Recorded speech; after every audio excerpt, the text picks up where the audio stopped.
ആകാശഗംഗയുടെ എല്ലാ മാന്യപ്രേക്ഷകർക്കും പുതിയൊരു വീഡിയോയിലേക്ക് സ്വാഗതം.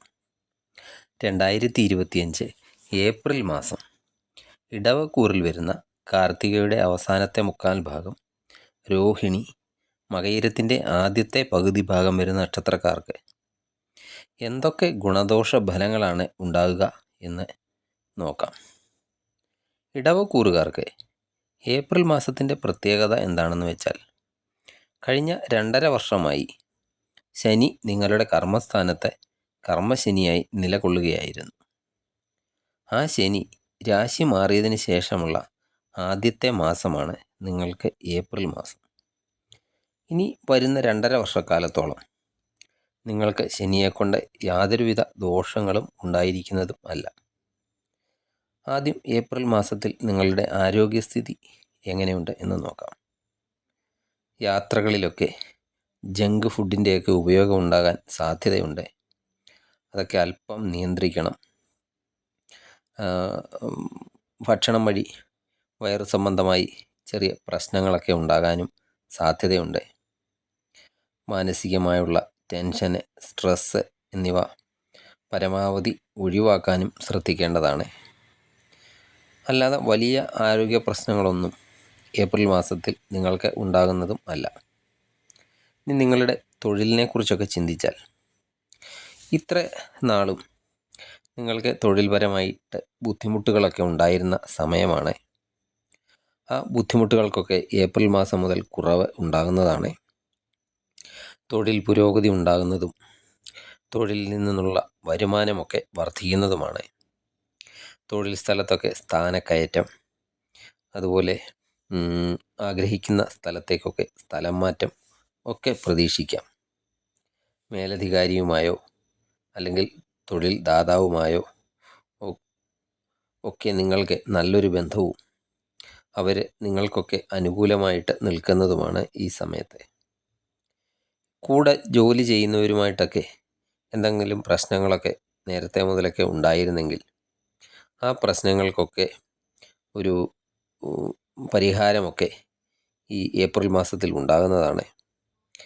അതുപോലെ കഴിഞ്ഞ കുറേ നാളുകളായിട്ടൊക്കെ ജോലി ഇല്ലാതെ ഇരിക്കുന്നവർക്കും ജോലി നഷ്ടമായവർക്കും, അതുകൂടാതെ പുതിയ ജോലിയൊക്കെ അന്വേഷിക്കുന്നവർക്കും അനുകൂലമായ സമയമാണ്. തൊഴിൽ സംബന്ധമായി നിങ്ങൾക്ക് എന്തെങ്കിലുമൊക്കെ ഒരു കൺഫ്യൂഷനുകളൊക്കെ ഈ സമയത്ത് ഉണ്ടാകാം. അത് പുതിയ തൊഴിലൊക്കെ അന്വേഷിക്കുന്നവരാണെങ്കിൽ അവരുടെ മുന്നിൽ വരുന്ന അവസരങ്ങളൊക്കെ ഏത് തൊഴിൽ തിരഞ്ഞെടുക്കണം, ഇന്ന തൊഴിൽ തിരഞ്ഞെടുത്താൽ നല്ലതാണോ അതോ മറ്റേ തൊഴിൽ തിരഞ്ഞെടുത്താൽ നല്ലതാണോ എന്നിങ്ങനെയുള്ള ചെറിയ കൺഫ്യൂഷനുകളൊക്കെ ഉണ്ടാകാം. അതുപോലെ നിലവിൽ ജോലിയൊക്കെ ഉള്ളവർക്ക് ഇപ്പോഴുള്ള ജോലി കൂടാതെ പുതിയൊരു ജോലി, ഈ ജോലി മാറി പുതിയൊരു ജോലി തിരഞ്ഞെടുക്കണമോ എന്ന കൺഫ്യൂഷനുകളൊക്കെ ഈ സമയത്ത് നിങ്ങൾക്കുണ്ടാകാം. എന്ത് തന്നെ ആയാലും എന്ത് കാര്യം ചെയ്യുമ്പോഴും കൺഫ്യൂഷനുകളൊക്കെ മാറ്റിവെച്ച് എടുക്കുന്ന ഒരു തീരുമാനത്തിൽ ഉറച്ചു തന്നെ നിൽക്കേണ്ടതാണ്. വിദേശത്ത് ജോലിയൊക്കെ അന്വേഷിക്കുന്നവർക്കും അനുകൂലമായ സമയമാണ്. വളരെ കാലമായിട്ടൊക്കെ വിദേശത്തൊക്കെ പോകാൻ ശ്രമിച്ച് പരാജയപ്പെട്ടൊക്കെ നിൽക്കുന്നവരാണെങ്കിൽ ഈ മാസം ശ്രമിച്ചാൽ അതിനുള്ള ഫലം നിങ്ങൾക്ക് ലഭിക്കുന്നതാണ്. ഈ സാമ്പത്തിക സ്ഥിതിയൊക്കെ നോക്കിയാൽ ഏറ്റക്കുറച്ചിലുകളൊക്കെ ഈ മാസം നിങ്ങൾക്ക് ഉണ്ടാകുന്നതാണ്.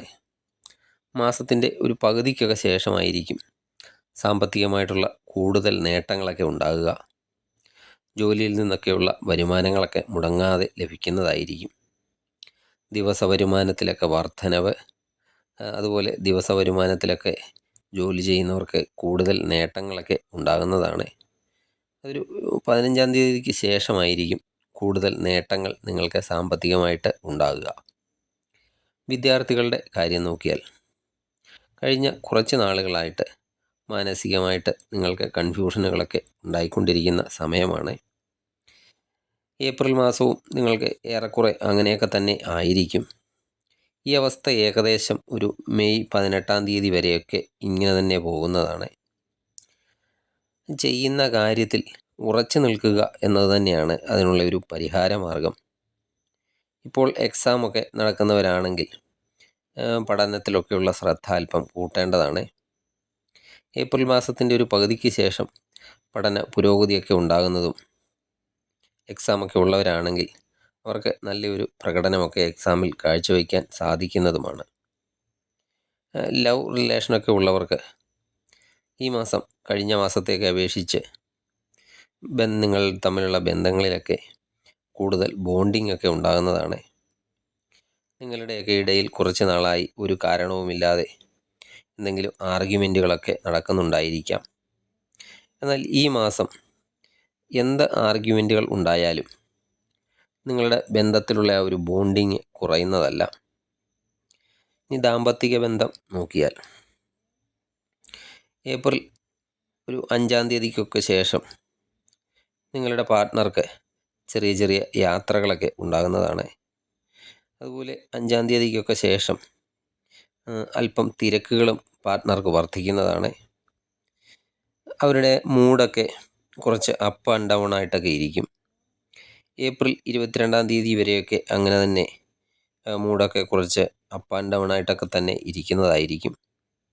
അതുപോലെ ചെറിയ ചെറിയ അഗ്രഷനുകൾ ഒക്കെ ഈ സമയത്ത് ഉണ്ടാകാം. മേടക്കൂറുകാരുടെ പാർട്ട്ണർമാരെ സംബന്ധിച്ചിടത്തോളം അവർക്ക് സ്വാഭാവികമായിട്ടും അല്പം അഗ്രഷനൊക്കെ ഉള്ളവരായിരിക്കും. മൊത്തത്തിൽ വലിയ പ്രശ്നങ്ങൾ ഒന്നും തന്നെ ഉണ്ടാകുകയില്ല. ഒരു 70-75% നല്ല രീതിയിൽ ഒക്കെ തന്നെ ആയിരിക്കും നിങ്ങളുടെ ബന്ധം ഏപ്രിൽ മാസം പോകുന്നത്. അല്ലാതെ വലിയ പ്രശ്നങ്ങളൊന്നും ഏപ്രിൽ മാസം ഉണ്ടാകുന്നതല്ല. ഇനി ഭാഗ്യത്തിൻ്റെയൊക്കെ കാര്യം നോക്കുകയാണെങ്കിൽ ഭാഗ്യത്തിൻ്റെ കാര്യത്തിൽ നിങ്ങൾക്ക് വളരെ അനുകൂലമായ ഒരു മാസമാണ് ഏപ്രിൽ മാസം. അപ്രതീക്ഷിതമായിട്ട് ധാരാളം നേട്ടങ്ങളൊക്കെ ഏപ്രിൽ മാസത്തിൽ നിങ്ങൾക്ക് ഉണ്ടാകുന്നതാണ്. അതുപോലെ വളരെ കാലമായിട്ടൊക്കെ ആഗ്രഹിച്ചിട്ട് നടക്കാതെ ഇരുന്ന കാര്യങ്ങളൊക്കെ ആണെങ്കിൽ അതൊക്കെ ഈ ഏപ്രിൽ മാസത്തിൽ നടന്നു കിട്ടാൻ സാധ്യതയുണ്ട്. അതുപോലെ എക്സ്ട്രാ വരുമാനം ലഭിക്കുന്നതിനുള്ള സോഴ്സുകളൊക്കെ ഈ മാസം നിങ്ങൾക്ക് ഉണ്ടാകുന്നതാണ്. ഭാഗ്യമൊക്കെ അനുകൂലമായി നിൽക്കുന്ന മാസമാണ്.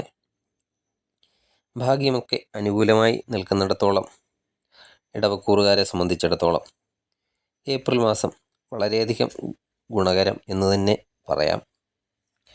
ഏപ്രിൽ മാസത്തിൽ കൂടുതൽ ഗുണഫലങ്ങളൊക്കെ ലഭിക്കുന്നതിനായി വ്യാഴാഴ്ചകളിൽ വിഷ്ണു ക്ഷേത്ര ദർശനം നടത്തി പ്രാർത്ഥിക്കുക. നിങ്ങളെക്കൊണ്ട് കഴിയുന്ന വഴിപാടുകളൊക്കെ ചെയ്യുക. അതുപോലെ ശിവഭഗവാന്റെ ക്ഷേത്രത്തിൽ ധാര, കൂവളമാല എന്നീ വഴിപാടുകളൊക്കെ കഴിക്കുന്നതും വളരെയധികം ഗുണകരമാണ്. നിങ്ങൾക്ക് ഈ വീഡിയോ ഇഷ്ടമായാൽ ലൈക്ക് ചെയ്യുക. സബ്സ്ക്രൈബ് ചെയ്യാതെ വീഡിയോ കാണുന്നവരാണെങ്കിൽ ദയവായി സബ്സ്ക്രൈബ് ചെയ്ത് കാണുക. മറ്റൊരു വീഡിയോയുമായി വീണ്ടും കാണാം. നന്ദി, നമസ്കാരം.